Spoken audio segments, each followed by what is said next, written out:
In this video, I'm going to describe some relatively simple models of neurons. I'll describe a number of different models, starting with simple linear and threshold neurons, and then describing slightly more complicated models.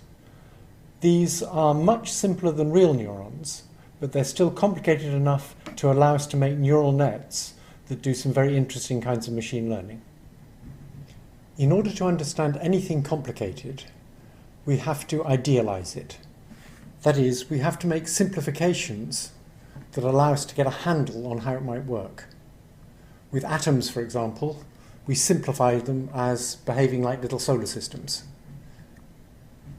Idealization removes the complicated details that are not essential for understanding the main principles. It allows us to apply mathematics and to make analogies to other familiar systems. And once we understand the basic principles, it's easy to add complexity and make the model more faithful to reality.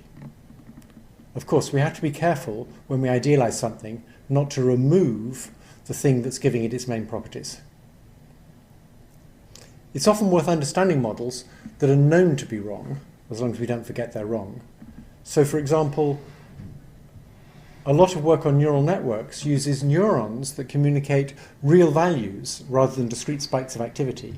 And we know cortical neurons don't behave like that, but it's still worth understanding systems like that. And in practice, they can be very useful for machine learning. The first kind of neuron I want to tell you about is the simplest. It's a linear neuron. It's simple. It's computationally limited in what it can do. It may allow us to get insights into more complicated neurons, but it may be somewhat misleading.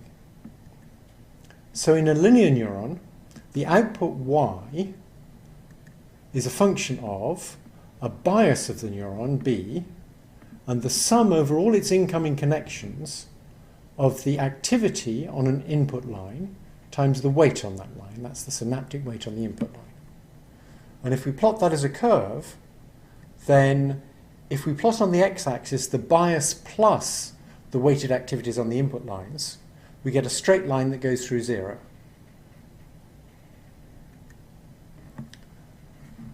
Very different from linear neurons are binary threshold neurons that were introduced by McCulloch and Pitts. They actually influenced von Neumann when he was thinking about how to design a universal computer. In a binary threshold neuron, you first compute a weighted sum of the inputs, and then you send out a spike of activity if that weighted sum exceeds the threshold. McCulloch and Pitts thought that the spikes were like the truth values of propositions. So each neuron is combining the truth values it gets from other neurons to produce a truth value of its own. And that's like combining some propositions to compute the truth value of another proposition. At the time, in the 1940s, logic was the main paradigm for how the mind might work. Since then, people thinking about how the brain computes have become much more interested in the idea that the brain is combining lots of different sources of unreliable evidence, and so logic isn't such a good paradigm for what the brain's up to. For a binary threshold neuron, you can think of its input-output function as if the weighted input is above the threshold, it gives an output of 1, otherwise it gives an output of 0. There are actually two equivalent ways to write the equations for a binary threshold neuron. We can say that the total input z is just the activities on the input lines times the weights, and then the output y is 1 if that z is above the threshold, and 0 otherwise.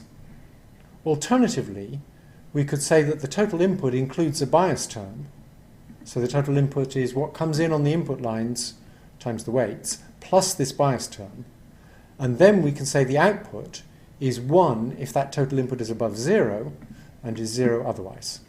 And the equivalence is simply that the threshold in the first formulation is equal to the negative of the bias in the second formulation. A kind of neuron that combines the properties of both linear neurons and binary threshold neurons is a rectified linear neuron. It first computes a linear weighted sum of its inputs, but then it gives an output that's a non-linear function of this weighted sum. So we compute z in the same way as before.